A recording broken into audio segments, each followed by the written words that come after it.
Washington, Attorney General Pam Bondi announced the release of documents identifying roughly 300 politicians and high-profile individuals referenced in the files connected to Jeffrey Epstein, informing Congress that the Department of Justice has made public all materials it was legally required to disclose.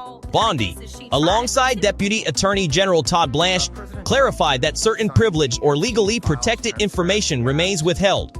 In a letter sent to the chairs of the House and Senate Judiciary Committees, they outlined a list of government officials and other politically exposed individuals whose names appear in the records. Bondi later reiterated this position while testifying before the House Judiciary Committee, stating that all Epstein-related files subject to disclosure have now been released.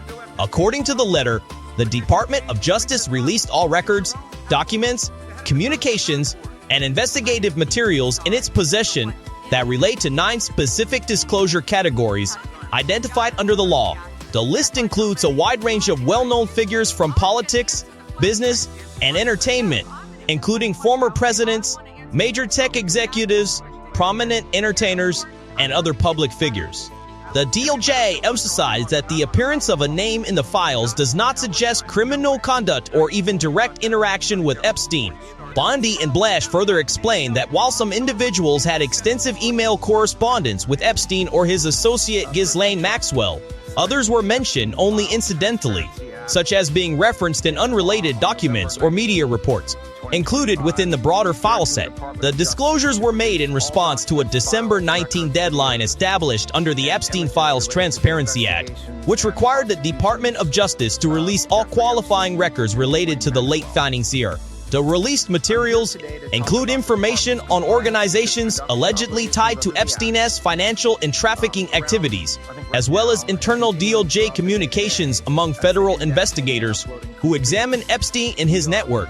Some of the 300 names listed include President Trump, Barack and Michelle Obama, Microsoft co-founder Bill Gates, Bill Cosby, Robert De Niro, and Bill and Hillary Clinton.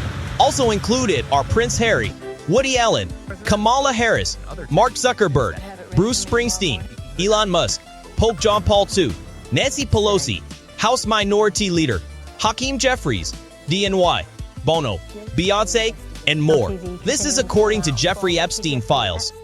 Just to be clear before we play this, the former Palm Beach police chief did not independently come forward to the media.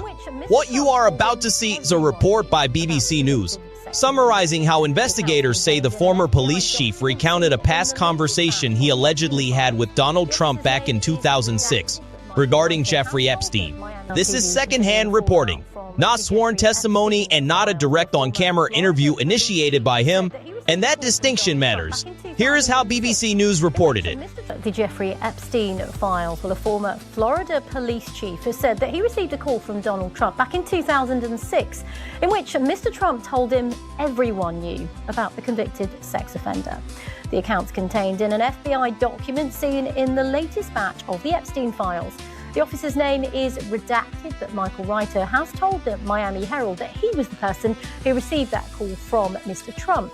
The US president's consistently denied any wrongdoing in relation to Epstein and said he did not know about his crime. Here is the question that a lot of people are asking, and it is one the media rarely wants to deal with honestly. If these Epstein files were so important, if transparency was such a priority, why did not we see this level of interest years ago when Democrats controlled the White House, the DOJ, and much of the federal government? That is not a statement, that is a question. Because Jeffrey Epstein did not suddenly become relevant overnight.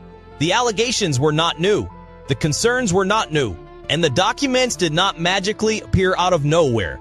So why does it feel like the urgency only ramps up when the conversation can be tied to one political figure, specifically Donald Trump? Again, I am not saying anyone should be protected. I am not saying anyone should be immune from scrutiny. What I am saying is that consistency matters. If the Epstein case is about justice, then it should have been pursued aggressively regardless of who was in office. If it is about accountability, then every administration had a responsibility to push for transparency, not just the one that fits today's political narrative. And that is where people start to lose trust. Because when the media ignores a story for years, then suddenly treats it like a breaking emergency, people naturally ask, what changed? Was it new evidence? Was it new victims coming forward?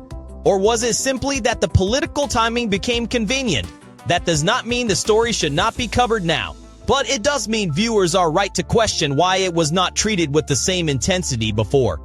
And let us be clear, asking that question does not mean defending Epstein. It does not mean dismissing victims. And it does not mean claiming guilt or innocence for anyone named in documents. It means holding the media and political leaders to the same standard they claim to support.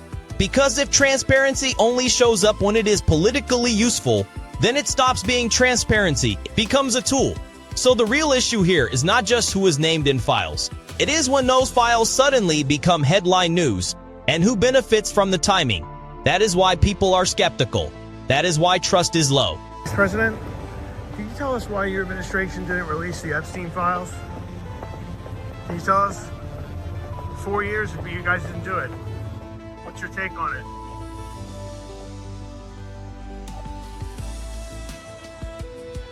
So at the end of the day, this is not about left or right. It is about truth, timing, and accountability. If these files mattered then, why do they only matter now? And if transparency is real, why does it seem so selective? That is the question no one wants to answer.